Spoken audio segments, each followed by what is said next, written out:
মুসলমানদেরকে ভয় দেখায় কোনো লাভ নাই। মুসলমানরা হচ্ছে সিংহের জাতি, মুসলমানরা হচ্ছে বাঘের জাতি। কথা বলেন ঠিক কিনা? মুসলমানদের মনের যদি পরিবর্তন না করা যায়, আগামী দিন ইরাক শুধু ইরাক শুনেছেন, আফগান শুধু আফগান শুনেছেন, চেচনিয়া বসনিয়া শুনেছেন, ইরান শুনেছেন, কাশ্মীর শুনছেন, আজকে প্রতিবেশী রাষ্ট্র মায়ানমার শুনছেন, আজকে ফিলিস্তিনের মুসলমানদের নির্যাতনের কথা শুনছেন। আর মুসলমান যদি এই মডেল চেঞ্জ করে, আগামী দিন থেকে তওবা করে, তৌহিদি পতাকার নিচে অবগাহন করে, ইহুদি নাসারা নাস্তিকের বাচ্চারা বাংলার জমিন ছাড়তে বাধ্য হবে। মুসলমানদের ভয়ের কোনো কারণ নাই। মুসলমানদের মুরব্বী হলো আল্লাহ। আল্লাহু আকবার বলেন। এই জন্য ভয়ের কোনো কারণ নাই। চুপচাপ বসে থাকেন। কোরআনুল কারীমের মাহফিলে এসেছেন, কোরআনুল কারীম থেকে কিছু আলোচনা হবে, এখান থেকে নিয়ে যাবেন ইনশাআল্লাহ। আল্লাহ রাব্বুল আলামিন বলছেন, যখন কিয়ামত সংঘটিত হবে আপনি জানাই দেন। আবু জেহেল, উতবা, সাইবা, ওয়ালিদ ইবনে মুগিরা, আবু সুফিয়ান এরা বলা বলি শুরু করে দিল, আব্দুল্লাহর বেটা মুহাম্মদ যতই বলুক কিয়ামতের ময়দানে আমরা উপস্থিত হব না। নাউজুবিল্লাহ বলেন। কি বলল? কিয়ামতের ময়দান যদি অনুষ্ঠিত হয়ও আমরা উপস্থিত হব না, আমরা হাজির হব না। কিন্তু আল্লাহ রাব্বুল আলামিন এই কালামুল্লাহ শরীফের মধ্যে খুলে দেখেন, কোনো জায়গায় বলে নাই কিয়ামতের ময়দানে তোমরা হাজির হইও। এটা এক জায়গায় বলে নাই, একটা জায়গায় বলা নাই।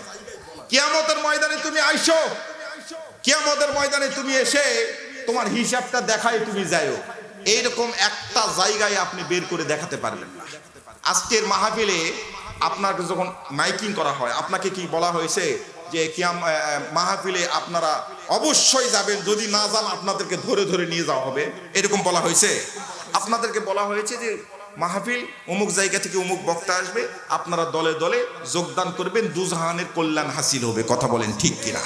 আল্লাহ রাব্বুল আলামিন বলছেন, কিয়ামতের ময়দানে তুমি হাজির হও অথবা না হও, আমি আল্লাহ রাব্বুল আলামিনের কোনো যায় আসে না। আমি কিয়ামতের ময়দানে তোমাদেরকে হাজির করব। সুবহানাল্লাহ বলবেন না? ইয়াউমা ইউনফাকু ফিস-সূরি ফাতাতুনা আফওয়াজা। আল্লাহু আকবার বলেন। আল্লাহ রাব্বুল আলামিন বললেন, নবীজি তামাম পৃথিবীর মানুষগুলোকে জানায় দেন, ও পয়গম্বর তামাম পৃথিবীর মানুষগুলোকে জানায় দেন, আমি আল্লাহ রাব্বুল আলামিন কিয়ামতের ময়দানে তাদেরকে হাজির হতে হবে এমন বলছি না। আমি আল্লাহ রাব্বুল আলামিন বলে দিলাম, কিয়ামতের ময়দানে তাদেরকে আমি হাজির করব। আল্লাহু আকবার বলেন। কিয়ামতের ময়দানে আমি হাজির করব। এখন হাজির করব আর হাজির হতে হবে এক জিনিস ভাই। কিন্তু এই কথাটা আবার আল্লাহ রাব্বুল আলামিন কি করছে জানেন? এই কথাটা আবার বারবার করে বলছে। আমি যেমন আপনাদেরকে বললাম, নামাজের কিন্তু ওয়াজ হয়ে গেছে। নামাজের ওয়াজ হয় নাই ভাই? নামাজের ওয়াজ হয়েছে। 2 ইঞ্চি কপালটা আপনি ঠেকাবেন। মসজিদে যখন মসজিদের মিম্বার থেকে আজানের ধ্বনি আসবে, মসজিদের সিটটা খালি রাখবেন না। মসজিদের সিটটা আপনার জন্য বরাদ্দ। কতদিন পর্যন্ত বরাদ্দ? মৃত্যুর আগ পর্যন্ত মসজিদের সিট আপনার জন্য বরাদ্দ আছে। যদি সিট না থাকে, জায়গা না হয়, মসজিদ কমিটি শুক্রবারে সভাপতি মহোদয় ইমাম সাহেবকে বলবে, ইমাম সাহেব আমি একটু কথা বলবো।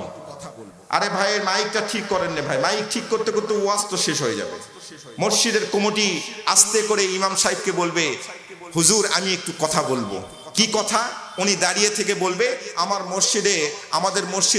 আমাদের এলাকার সন্তানেরা বেশি হয়েছে, মসজিদে জায়গা হচ্ছে না, একতলা মসজিদ এখন 2 তলা করা রাখবে, আপনারা সকলেই টাকা দেন। কথা বলেন ঠিক কিনা?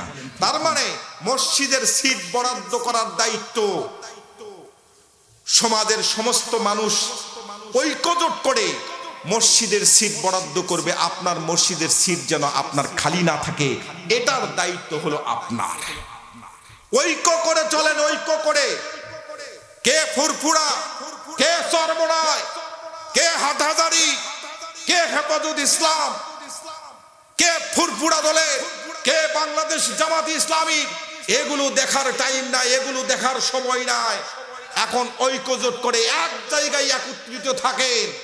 বন্যা যদি ওঠে, লক্ষ্য করে দেখবেন বন্যার সময় সমস্ত পিপিলিকাগুলো একত্রিত হয়ে একটা পাহাড়ের মতো এরকম উঁচু হয়ে থাকে। আপনারা তো এগুলা দেখবেন না, আমরা হুজুর মানুষ, আমাদেরকে দেখতে হয়। এরকম একটা বন্যার পানিতে এক পুটলি এরকম পিপিলিকা ভেসে ভেসে যাচ্ছে। আমি একদিন জিজ্ঞেস করলাম, এই পিপিলিকার বাচ্চারা এরকম অবস্থা কেন? পিপিলিকা থেকে উত্তর আসলো এরকম যে আমরা সকলে একত্রিত ভাবে বন্যার পানিতে এরকম মানে পুটলি বেঁধে আসি, একে একে যদি ঘুরি, পুটির মাছ আছে বন্যার পানিতে, এই পুটির মাছও আমাদেরকে খেয়ে ফেলে।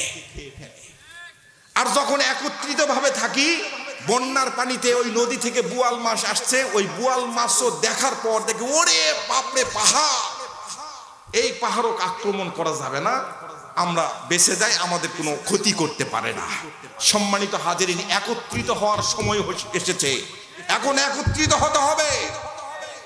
ফুটবল মাঠে 11 জন খেলোয়াড় খেলে, কেউ ডিফেন্সে, কেউ মিডফিল্ডার, কেউ গোলকিপার, কেউ অফসাইডে, কেউ স্ট্রাইকারে, বিভিন্ন জায়গাতে খেলে, কিন্তু সকলের লক্ষ্য এবং উদ্দেশ্য একটাই, প্রতিপক্ষের গোল পোস্টে গোল দেওয়া। কথা বলেন ঠিক কিনা? কিন্তু আমরা এমন জাতিতে রূপান্তরিত হয়েছি, হিংসা।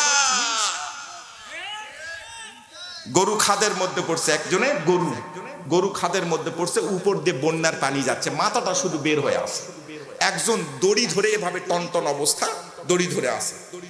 এখন পাশ দিয়ে এক লোক যাচ্ছে, ও বলতেছে, এক্সকিউজ মি ভাই, আমি একটু আপনার সহযোগিতা করতে চাই, আপনার গরুটা একটু ধরতে চাই। গরুটার দড়িটা যদি ছিঁড়ে যায় তাহলে গরুটা পানিতে ভেসে নিয়ে চলে যাবে। এখন এই লোকটা একে ডাক দিয়ে বলতেছে, আপনি কোন দল করেন সেটা আগে বলেন। তো উনি বলতেছে, আমি জামাতে ইসলামের লোক। জামাতে ইসলামের লোকের সাথে তো কোনো সম্পর্কই নাই, জান, আমার গরু ধরা লাগবে না, জান। কিছুক্ষণ পর আরেক লোক আসছে, এসে বলতেছে, ভাই আমি একটু আপনার দড়িটা ধরি। তখন এই লোকটা বলতেছে, আপনি কোন দল করেন? বলছে, আমি ফুরফুরা। ফুরফুরার সঙ্গে তো কোনো সম্পর্কই নাই, হবেই না। এইভাবে একটা একটা করে হেড আউট যদি করে দেয়, আপনারা বলেন তো, ও কিন্তু গরু এক সময় পাবে, মরা গরু পাবে না জেতা গরু পাবে?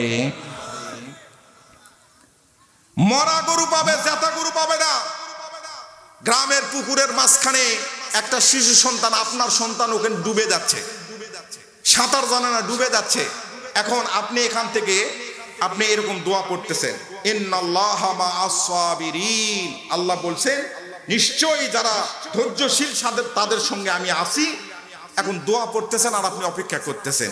আপনি বলেন তো, আপনার সন্তান পাবেন, কিন্তু সন্তান মরা সন্তান পাবেন না জেতা সন্তান পাবেন? মুসলমান সাবধান হয়ে যাও, হুঁশিয়ার হয়ে যাও, এই মুহূর্তে সময় এসেছে ঐক্য করার। কে চরমনাই, কে তাবলীগ, কে জামাত ইসলাম, কে লম্বা টুপি, কে খাড়া টুপি, এটা বড় কথা নয়। জাতির কপাল পুড়েছে, জাতির কপাল পুড়েছে।